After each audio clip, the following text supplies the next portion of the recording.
It was a quiet afternoon in the city. Bright sunlight beamed through towering skyscrapers, bouncing off sleek cars that cruised past bustling sidewalks. People hurried to their destinations, talking on phones or lost in their thoughts. But amid the urban buzz, there was one place where time seemed to slow down. Maison d'Or, a luxury restaurant where the rich and famous dined away from the chaos of everyday life. For many, it wasn't just a restaurant, it was an experience. From the glimmering chandeliers to the scent of freshly baked bread carried by servers in starched uniforms, everything whispered sophistication. But that day, something unusual was about to happen, something that would leave everyone speechless.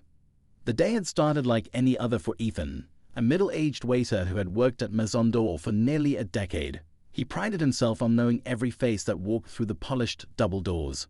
CEOs, movie stars, politicians, Ethan had seen them all. With his neatly combed hair and spotless white vest, he walked the restaurant floor like it was his kingdom. But behind his professional smile was an attitude that only a few unlucky customers ever witnessed. Ethan judged people, not by their character, but by how they looked and what they wore. If you didn't fit the part, he wouldn't hesitate to let you know, subtly or not. That afternoon, Ethan was serving table 7 when a man walked in. The soft chime of the entrance bell rang, but it was the stranger's presence that turned heads. He was tall, well over 6 feet, with broad shoulders and a calm, confident stride. He wore dark jeans, a simple black shirt, and well-worn sneakers. Nothing about his appearance screamed luxury. No designer logos, no gold watch, just quiet confidence. Yet as the man approached the hostess stand, the room's energy shifted. Diners whispered to one another, unsure whether the man belonged in a place like this.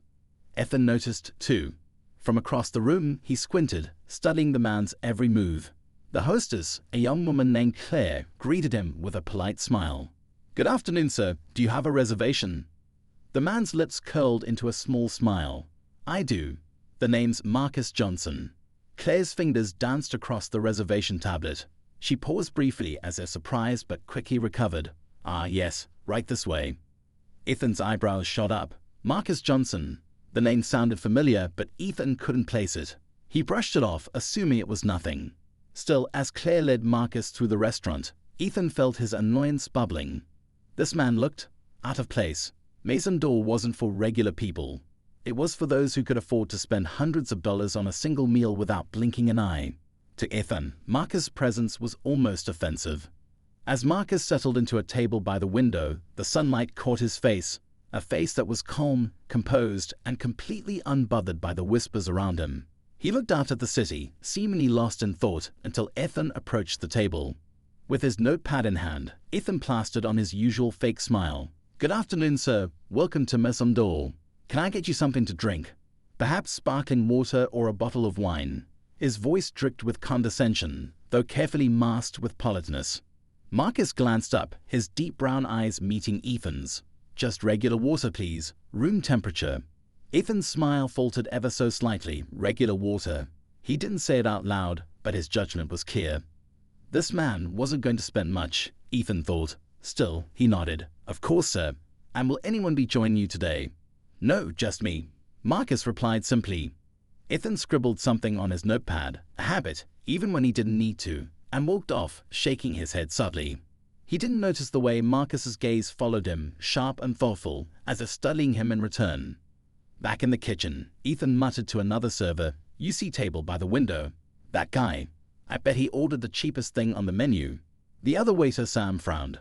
"What's your problem, man? Let people eat in peace." Ethan rolled his eyes. "Come on, Sam. This place isn't for everyone." Sam shook his head and walked away, leaving Ethan to stew in his judgment. Minutes later, Ethan returned to Marcus's table with a glass of water. He placed it down with an exaggerated gentleness that was meant to seem polite but felt condescending. "Are you ready to order, sir? Might I recommend the lobster risotto or the wagyu steak? They're our house specials." Marcus smiled faintly. "I'll have the grilled chicken and roasted vegetables."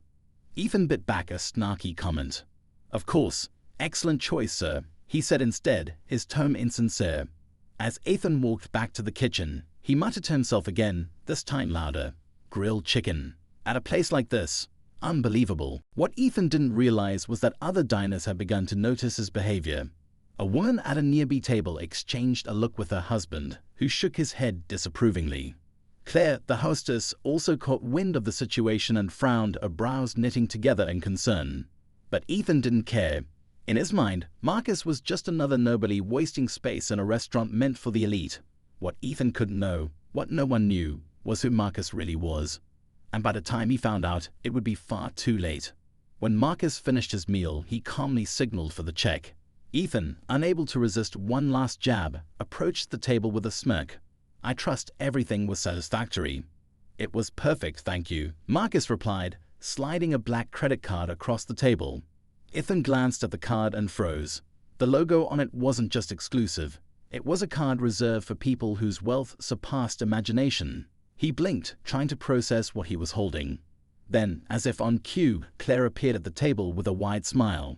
"Mr. Johnson, it's such an honor to have you dine with us today." Ethan's heart dropped. "Mr. Johnson?" He looked back at Marcus, who now sat with a quiet, knowing expression. It was then that the pieces clicked together in Ethan's mind. Marcus Johnson, the billionaire, the CEO. The blood drained from Ethan's face. Suddenly, the whispers around the restaurant made sense. The customers who had stared weren't judging Marcus. They had recognized him. And Ethan, he had insulted him. Marcus took back his card, tucking it into his wallet as he rose from the table. "Thank you for the service," he said calmly, his voice firm but polite. He looked Ethan in the eyes for a lingering moment before walking toward the door, leaving the waiter standing there, stunned, pale, and speechless. Ethan stood frozen in the middle of the restaurant, his fingers still gripping the edge of his notepad. He could feel his heart pounding in his chest, as though it might burst out of his carefully pressed uniform. The chatter of the restaurant seemed to fade into a low hum. All he could hear was the echo of his own voice replaying in his head, the smug comments, the sarcastic tone, the subtle insults he'd thrown Marcus's way. How could he have been so blind? The name Marcus Johnson wasn't just familiar, it was legendary. Anyone who paid even the slightest attention to the world of business knew it. Marcus was the man behind one of the largest tech empires in the country. A self-made billionaire, his story had been splashed across magazine covers, business channels, and headlines for years. From humble beginnings to unimaginable success, Marcus Johnson wasn't just wealthy, he was an icon. And Ethan, in all his arrogance, had treated him like an inconvenience. The other staff had picked up on what had happened too. Sam returned to the kitchen with wide eyes, whispering to the others, "You won't believe who that guy was. Marcus Johnson, the Marcus Johnson." Gasps rippled through the group of servers huddled in the kitchen. The sous chef, a burly man with a temper, shook his head. "Are you serious?" And Ethan was serving him. Sam nodded. "Yeah, you should have seen Ethan's face when he figured it out. He looked like he'd seen a ghost." The whispers spread quickly, and soon even Claire, the hostess, couldn't hide her frustration. She pulled Ethan aside as he tried to collect himself near the bar. Her usual friendly smile was gone, replaced with a glare of disappointment. "What were you thinking, Ethan?" Ethan tried to play it off, forcing a weak chuckle. I didn't know who he was. He didn't exactly look the part, did he?" "That's not an excuse," Claire shot back sharply. "It's not your job to decide who belongs here. You've been working here long enough to know better." Ethan had no reply. His face felt hot, and his mouth was dry. He could feel the stares of other staff members burning into him. They all knew he had crossed a line, and for the first time, Ethan realized how deep he'd dug himself into this hole. But the consequences of his actions were only beginning to unfold. As Marcus stepped out of the restaurant, his phone buzzed in his pocket. He pulled it out to see a message from his assistant, letting him know about his next meeting. He smiled faintly as he pocketed the device. His face was calm, but beneath that composed exterior, Marcus was no stranger to moments like the one he'd just experienced. He'd seen the looks people gave him, the assumptions they made. It wasn't new, but no matter how many times it happened, it never stopped stinging. He took a deep breath and glanced back through the restaurant window. Through the glass, he could still see Ethan, standing stiffly near the bar, staring at the floor as though wishing it would swallow him whole. For a brief moment, Marcus considered brushing the whole thing off. He didn't need to prove anything to anyone. Not anymore. And yet, there was something about this moment that felt different. Marcus had worked hard to reach the position he was in. But more importantly, he'd spent years trying to inspire others, people who looked like him, came from where he came from, to believe they could achieve greatness too. Moments like this reminded him that the work was far from over. He turned and walked toward his car, his mind already turning over the next steps. Inside the restaurant, the tension still lingered. Ethan tried to keep working, but every step he took felt heavier. The usual rhythm of his day, taking orders, smiling politely, clearing tables, was completely off. He couldn't stop thinking about what had just happened. What if Marcus complained to management? What if word got out that he'd insulted a billionaire? Maison d'Or had a reputation to uphold. They couldn't afford bad publicity, and neither could he. As the afternoon turned into evening, the restaurant began to fill with its usual crowd. Men in tailored suits, women in designer dresses, laughter and clinking glasses echoing through the space. But even with the distractions of a busy dinner service, Ethan couldn't shake the gnawing feeling in his stomach. He glanced nervously at Claire, who had been shooting him disapproving looks all day. Finally, after what felt like hours of silence, she walked up to him and spoke in a low, serious tone. "The manager wants to see you after your shift." Ethan's heart sank. What? Did he say something? Claire shook her head. "I don't know, just be prepared." The rest of Ethan's shift dragged on painfully slow. Every time the restaurant door opened, he half expected Marcus to walk back in with some kind of retaliation. A news crew, a lawyer, something to ruin his career. The paranoia consumed him. He began replaying every moment over and over again, wondering what he could have done differently. He thought about his snide remarks, the looks he'd given Marcus, the assumptions he'd made. For the first time, he felt shame, not just for what he'd done, but for how deeply ingrained his biases had become. When the final table was cleared and the last guest had left, Ethan found himself standing outside the manager's office. His palms were sweaty, and his breathing was uneven. He knocked softly. "Come in." Ethan stepped inside, finding Mr. Hargrove, the restaurant's general manager, seated at his desk. Mr. Hargrove was a tall, stern man with sharp eyes and a reputation for being fair but unforgiving. He gestured for Ethan to sit. Ethan swallowed hard. "You wanted to see me, sir." Mr. Hargrove didn't look up right away. He was holding a piece of paper, a printed email, Ethan realized, and studying it intently. Finally, he set it down and looked at Ethan. "Do you know who Marcus Johnson is?" Ethan shifted uncomfortably in his seat. "Yes, I do now." "Good, because he knows who you are too." Ethan's stomach dropped. He complained. Mr. Hargrove's expression softened just slightly, though his voice remained firm. "Not exactly. He sent an email. Said he enjoyed his meal and appreciated the restaurant's atmosphere.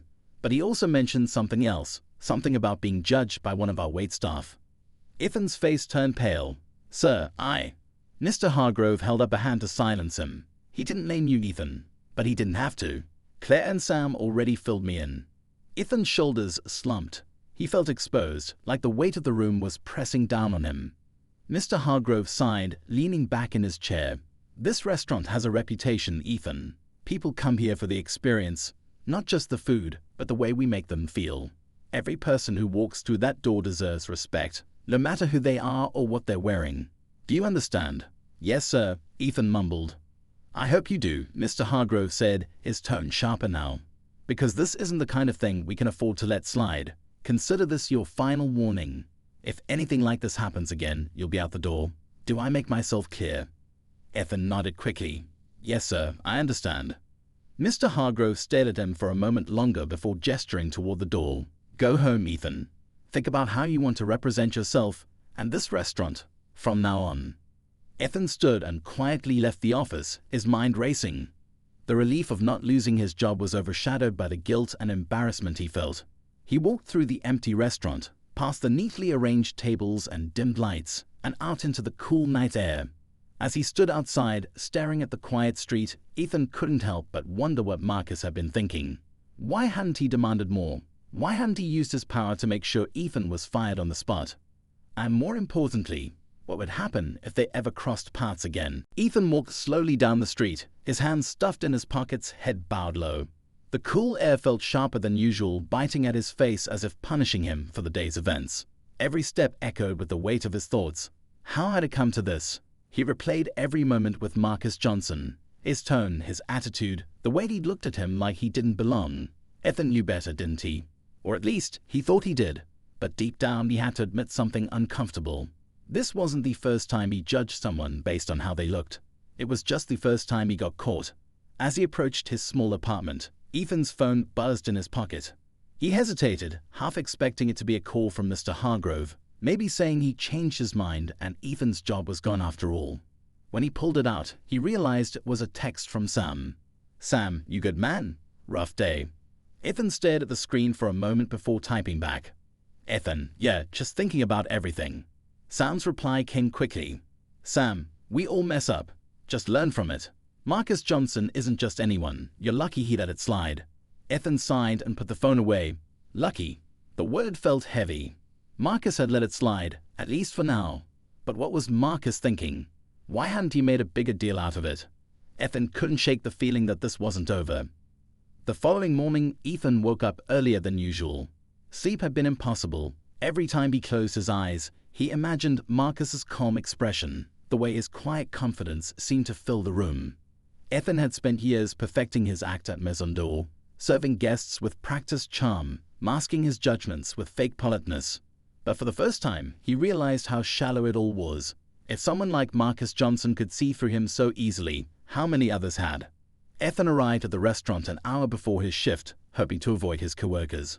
But as he stepped through the doors, he saw Claire at the front desk, typing on the reservation system. She glanced up and frowned slightly when she saw him. "You were early," she said, her tone neutral.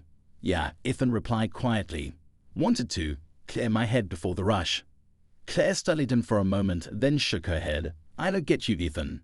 He looked at her, confused. "What do you mean?" Claire sighed, leaning against the counter. "I mean, you're not a bad person. I've seen you go out of your way to help customers before. But then you pull something like yesterday, and it makes me wonder what's really going on with you." Ethan shifted uncomfortably. "I didn't mean for it to come across that way." "Didn't you?" Claire raised an eyebrow. "It's not just about Marcus Johnson. It's about how you look at people. You've been here long enough to know that judging someone by appearances doesn't work. It's stupid, and you're smarter than that." Ethan opened his mouth to argue, but found he couldn't. Claire's words hit too close to home. He wanted to defend himself, to explain that he wasn't a bad guy, but deep down, he wasn't sure what to say. Before he could respond, the restaurant phone rang, and Claire turned away to answer it, leaving him standing there with her words ringing in his ears. He quietly walked to the back to start prepping for the day, feeling smaller than ever. As the morning passed and lunch service began, Ethan did his best to focus on his work. Table after table, he smiled and took orders with more genuine care than usual, as though overcompensating for what had happened the day before. But no matter how hard he tried, he couldn't shake the nagging tension in his chest. Every time the doorbell chimed, his head would snap up, half expecting Marcus Johnson to walk back in. Midway through the lunch rush, Ethan was refilling a water glass when Sam nudged him. "Hey, did you see this?" Sam held up his phone, showing him a news article. Ethan squinted at the screen, and his heart dropped as he read the headline. "Marcus Johnson spotted dining at Maison d'Or. A reminder to never judge a book by its cover." Ethan snatched the phone from Sam's hand, his eyes scanning the article. There wasn't much detail, but it described Marcus' recent visit to the restaurant and hinted at an incident involving staff who didn't recognize him. It didn't name Ethan, but he knew. "This is about me." Sam took his phone back, frowning. "Guess someone at another table talked. You're lucky it's not worse." "Yeah," Ethan muttered, feeling the weight of the world on his shoulders. Lucky, that word again. But how long would his luck last?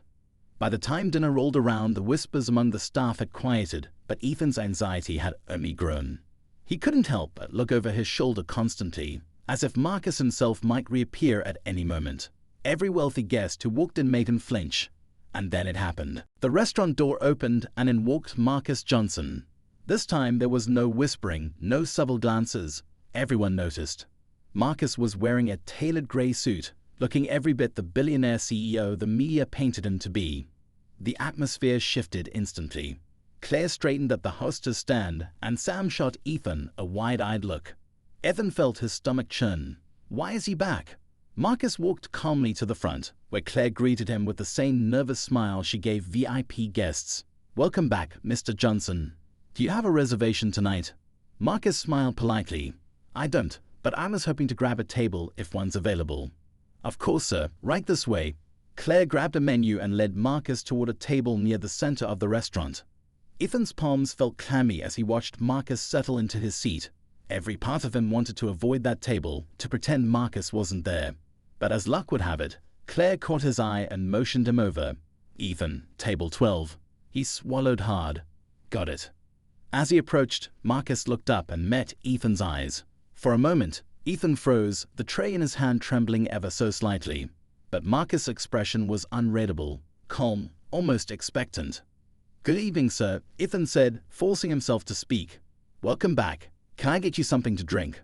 Marcus looked at him for a moment longer, as if deciding something. Then he smiled faintly. "Water. Room temperature." Ethan nodded quickly. "Right away, sir." As he turned toward the kitchen, Ethan could feel his pulse pounding in his ears. Marcus Johnson was back, and this time Ethan couldn't help but wonder, was this a coincidence?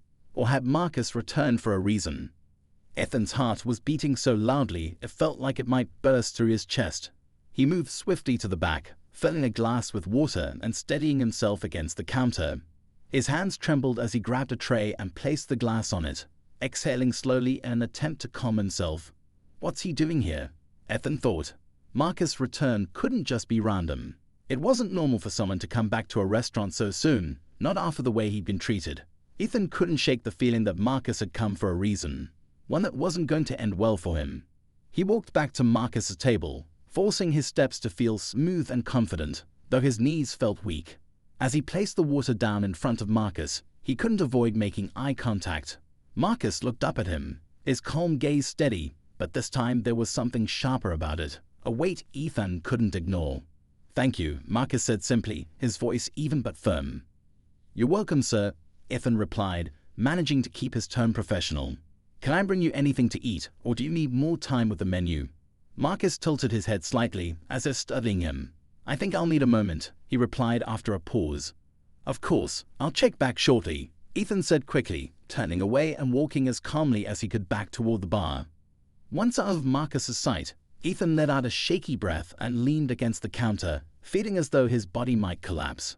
Sam noticed him from a few feet away and came over, lowering his voice. "You okay, man? You look like you're about to pass out." Ethan nodded faintly, though he couldn't find the words to explain what he was feeling. "He's back," was all he managed to say. Sam followed Ethan's gaze to Marcus, who was sitting quietly, skimming the menu. "Yeah, I see that. Why do you think he's here? You think he's going to say something?" "I don't know," Ethan mumbled, his voice cracking slightly. "Why else will he come back? I mean, yesterday He stopped himself, not wanting to finish the thought. Sam already knew. Sam patted Ethan's shoulder. "Relax. If he wanted to make trouble, he would have done it already. Just treat him like any other guest and keep your head down." "Yeah," Ethan replied weakly, though he didn't believe it. Nothing about this felt normal. Marcus' calm demeanor wasn't comforting. It was unsettling. It felt like the calm before a storm. Minutes passed like hours as Ethan watched from a distance. Marcus remained at the table, calmly sipping his water and glancing at his phone now and then. He seemed perfectly at ease, as though he had all the time in the world. But to Ethan, that stillness felt deliberate. He's waiting for something, Ethan thought.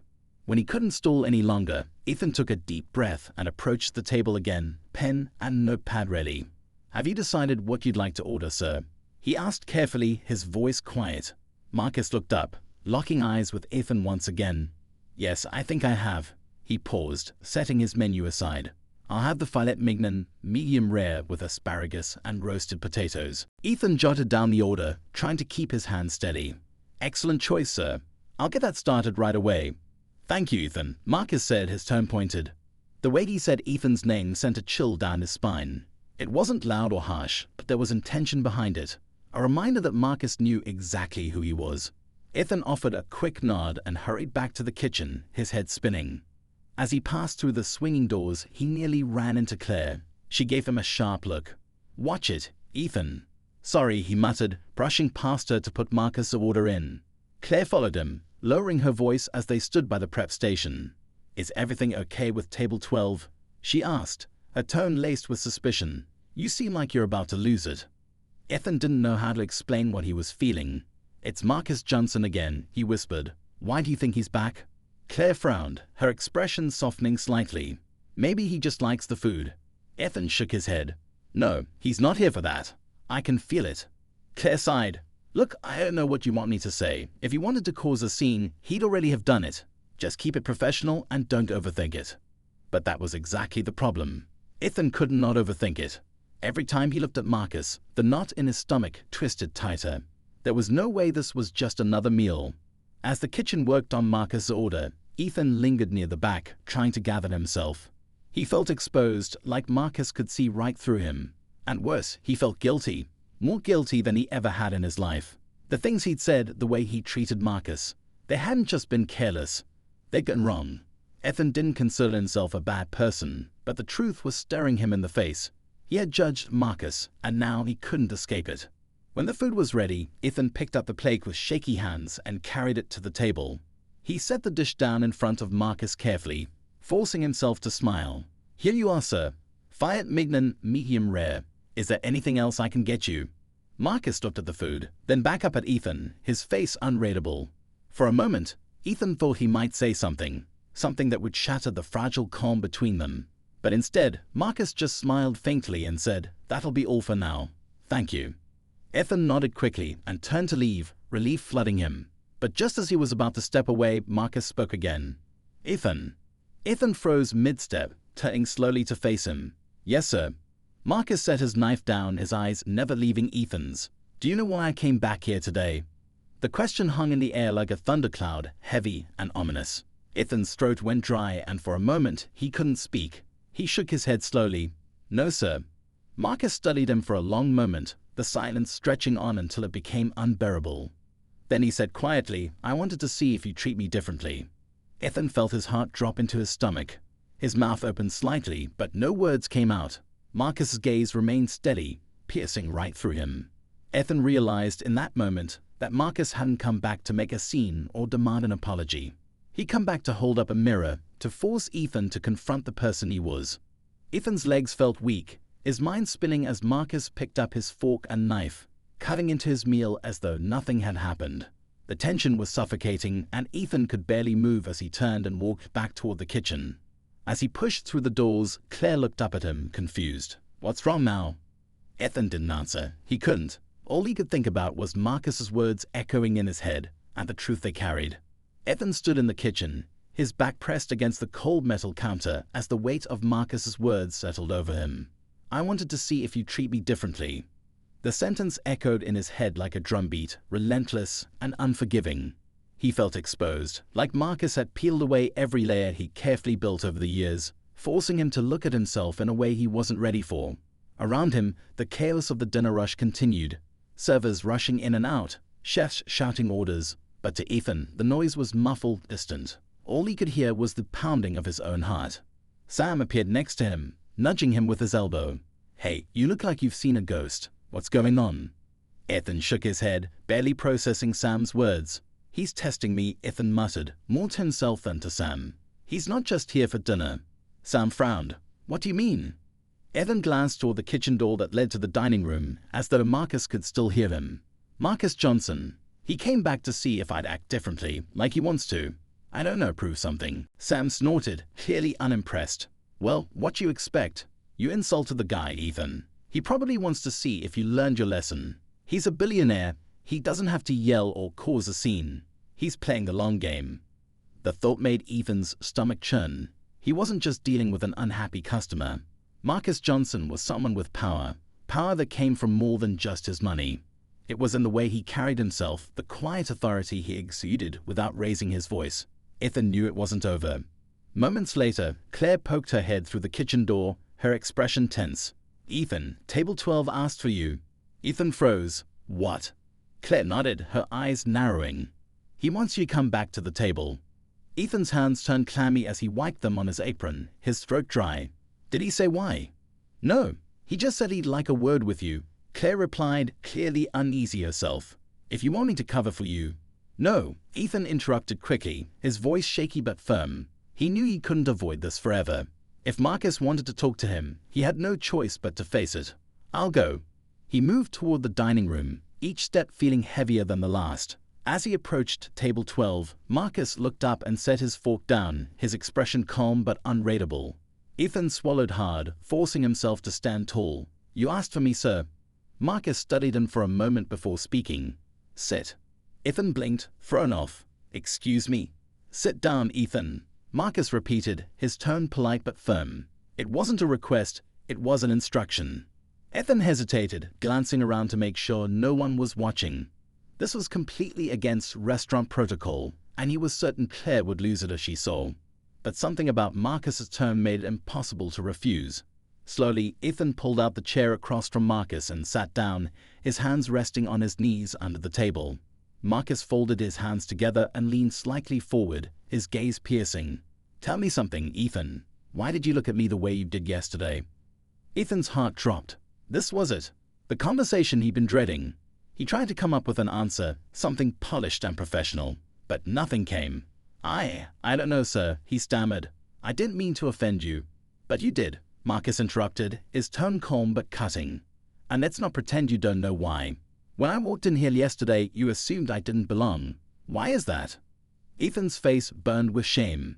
He wanted to deny it, to defend himself, but the words wouldn't come. Marcus was staring at him, waiting for an answer, and for the first time, Ethan realized there was no excuse. Not one that mattered anyway. "I don't know," Ethan said quietly, his voice barely above a whisper. "It was wrong, and I don't have an excuse for it." Marcus didn't look satisfied, but he nodded slightly, as though Ethan's honesty was a start. "I'll tell you something, Ethan. The way people judge others says more about them than it does about the person they're judging. You didn't just see me, you saw whatever it is you're afraid of." Ethan flinched slightly, his eyes darting up to meet Marcus's. "I'm not afraid of."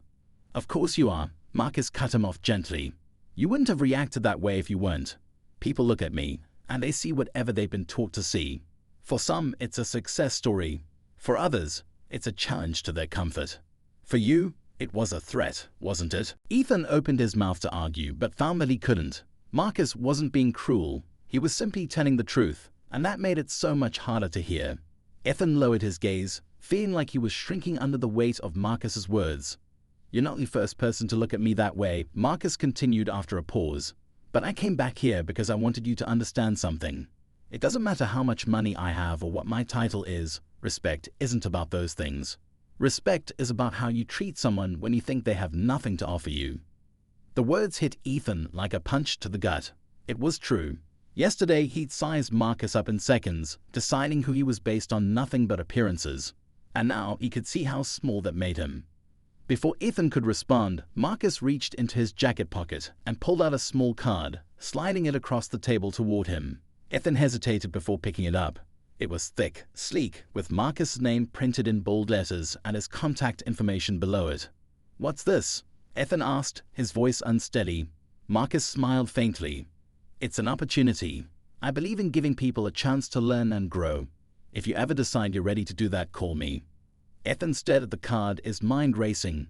This wasn't what he'd expected. Not at all. Marcus wasn't here to punish him. He was here to teach him a lesson. One that Ethan knew he desperately needed to learn. As Marcus stood up, preparing to leave, Ethan scrambled to his feet. "Wait, Mr. Johnson. He stopped himself, unsure of what to say. There was so much he wanted to express, regret, gratitude, confusion, but the words wouldn't come. Marcus looked at him and smiled again, this time more warmly. "Think about it, Ethan."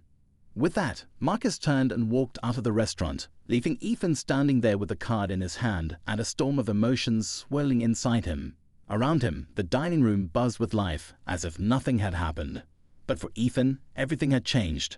As he watched Marcus disappear through the doors, Ethan realized that the real conflict wasn't between him and Marcus. It was between him and himself. And now, he had a choice to make.